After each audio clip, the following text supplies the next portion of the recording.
어젯밤 경북 문경의 한 육가공 공장에서 발생한 화재로 소방관 2명이 숨졌습니다. 20, 30대 젊은 소방관들이 인명수색을 위해 현장에 진입했다가 미처 빠져나오지 못했습니다. 김경철 기자의 보도입니다. 4층 높이의 공장 건물이 시뻘건 불길에 휩싸입니다. 화염이 내뿜는 강한 열기에 샌드위치 판넬로 된 공장 벽면은 힘없이 무너져 내렸고 골조도 엿가락처럼 휘었습니다. 경북 문경시 신기동의 한 육가공 업체에서 불이 난 건 어제 저녁 7시 50분쯤. 소방당국은 인력 80여 명과 장비 35대를 동원해 곧바로 진화에 나섰는데 이 과정에서 불이 난 공장 3층에 진입해 인명피해 여부를 확인하던 같은 조 구조대원 4명 가운데 2명의 연락이 두절됐습니다. 화점 수색을 하는 중에 연소가 급격히 확산이 되고 대원들이 위험한 상황을 피하기 위한 대피를 하는 중 2명의 대원이 미처 지금 위험구역에서 나오지 못해서 대응 2단계를 발령한 소방당국은 즉각 구조팀을 구성해 3차례에 걸쳐 실종대원 수색에 나섰지만 강한 불길에 번번이 가로막혔습니다. 공장 내부 곳곳이 형체를 알아보기 힘들 정도로 무너져 내린 데다 추가 붕괴 위험까지 있어 소방당국은 구조에 큰 어려움을 겪었습니다. 이후 4시간 만에 큰 불길을 잡은 소방당국이 다시 구조에 나섰고 오늘 새벽 2명의 구조대원 모두 차례로 숨진 채 발견됐습니다. 화재로 공장 내부 3층 계단 골조가 무너지면서 대원들이 2층 바닥으로 추락한 뒤 화재 잔해에 매몰됐던 것으로 소방당국은 추정했습니다. 숨진 소방관은 문경 소방서 소속 30대 중반과 20대 후반의 젊은 소방관들이어서 안타까움을 더했습니다. 불이 난 공장은 지난 2020년 준공 이후 돈가스와 닭강정 등 육가공 식품을 생산해온 것으로 알려졌습니다. 화재 당시 공장에 있던 직원 2명 가운데 1명은 자력으로 탈출했고 다른 1명은 연기를 마셔 병원으로 옮겨졌습니다. 경찰과 소방당국은 공장 4층에서 불이 시작된 걸로 보고 공장 관계자를 불러 화재 원인 조사를 시작할 예정입니다. MBC 뉴스 김경철입니다. 지난 2020년 총선을 앞두고 당시 윤석열 검찰총장이 이끌던 검찰이 정치권의 진보 진영 인사들의 고발을 사주했다는 의혹이 있었는데 사실상 인정됐습니다. 고발장의 전달자로 재판을 받아온 손준성 검사가 징역 1년을 선고받았습니다. 윤상문 기자입니다. 지난 2021년 9월 인터넷 언론 뉴스버스가 이른바 고발 사주 의혹을 첫 보도했습니다. 21대 총선 직전인 2020년 4월 3일과 8일, 당시 미래통합당 김웅 후보가 캠프 관계자에게 텔레그램 메시지를 통해 고발장과 자료를 전달했다는 겁니다. 고발 대상은 진보 진영 정치인들과 일부 언론인들이었습니다. 텔레그램으로 메시지를 전달하면 최초 전송자가 표시되는데 고발장에는 손준성 보냄 표시가 붙었습니다. 고위공직자 범죄수사처는 작년 5월 대검찰청 수사정보정책관이던 손준성 검사를 법정에 세웠습니다. 첫 의혹 보도 2년 4개월 만에 1심 법원은 손 검사에게 징역 1년을 선고했습니다. 다만 손 검사를 법정 구속하진 않았습니다. 재판부는 검사가 지킬 정치적 중립을 정면으로 어기고 검찰권을 남용했다며 당시 여권 정치인과 언론인을 고발하도록 해 선거에 영향을 미치려고 시도해 그 죄책이 무겁다고 질타했습니다.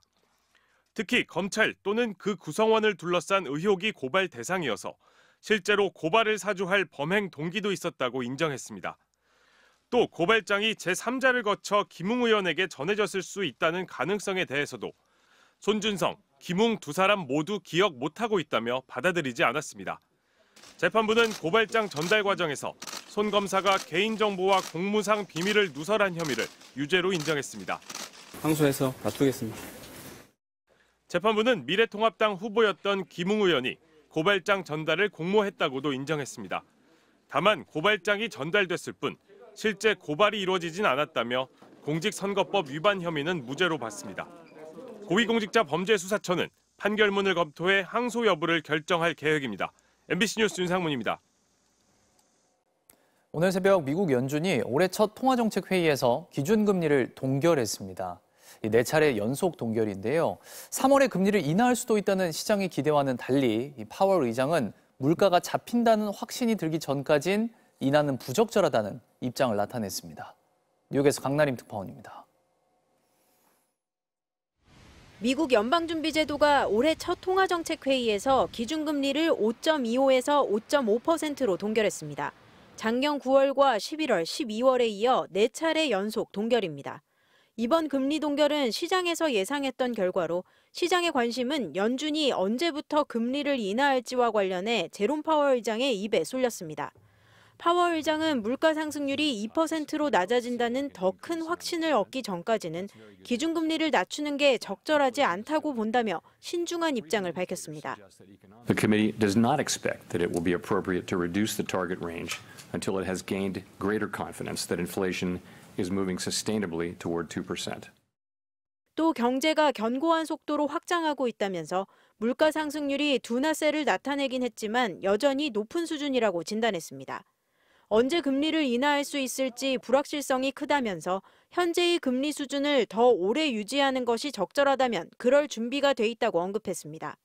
We know that reducing policy restraint too soon or too much could result in a reversal of the progress we've seen on inflation and ultimately require even tighter policy to get inflation back to 2%. 파월 의장은 이번 회의에서 금리 인하 제안은 없었다면서 연준이 지금 당장은 금리 인하를 적극적으로 검토하고 있지는 않다고 덧붙였습니다. 조기 금리 인하 기대를 꺾는 연준의 발표 직후 뉴욕 증시는 일제히 하락세를 보였습니다. 이번 연준 기준금리 동결로 미국과 한국의 금리 격차는 최대 2%포인트를 유지했습니다. 뉴욕에서 MBC 뉴스 강나림입니다. SK텔레콤과 KT, LG유플러스에 이은 네 번째 이동통신사로 스테이지 X가 선정됐습니다. 앞으로 사업성을 충분히 확보할 수 있을지가 관건입니다. 윤수환 기자입니다.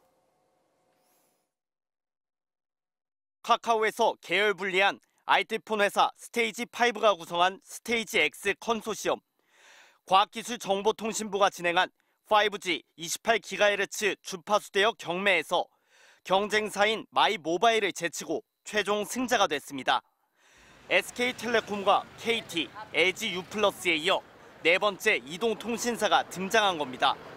낙찰 가격은 4,300억 원으로 6년 전 기존 통신 3사의 낙찰가보다 2배 이상 높은 수준입니다. 스테이지 X 측은 통신 시장에 새롭고 혁신적인 변화를 줄 수 있도록 노력하겠다고 밝혔습니다. 구체적으로는 제휴 기업들과 함께 혁신적인 요금제와 서비스를 제공해 가계 통신비 부담을 완화하는 데 주력하기로 했습니다. 관건은 사업성을 어떻게 확보할지입니다. 28GHz 주파수 대역은 속도가 빠르지만 신호의 전달 거리가 짧아 그만큼 기지국을 많이 세워야 합니다. 기존 통신 3사가 해당 주파수를 포기한 이유도 낮은 수익성 때문이었습니다. 입찰 경쟁 과정에서 치솟은 낙찰가도 부담으로 작용할 수 있습니다. 최대 4천억 원 규모의 정책 금융과 세액 공제를 약속한 과기부는 신규 사업자가 시장에 조기 안착하도록 지원하겠다고 강조했습니다. 제4의 이동통신사 선정은 지난 2010년부터 시작해 7차례에 걸쳐 추진됐지만 가격과 기지국 구축 등 입찰 조건에 만족하지 못해 유찰에 거듭해왔습니다. MBC 뉴스 윤수환입니다.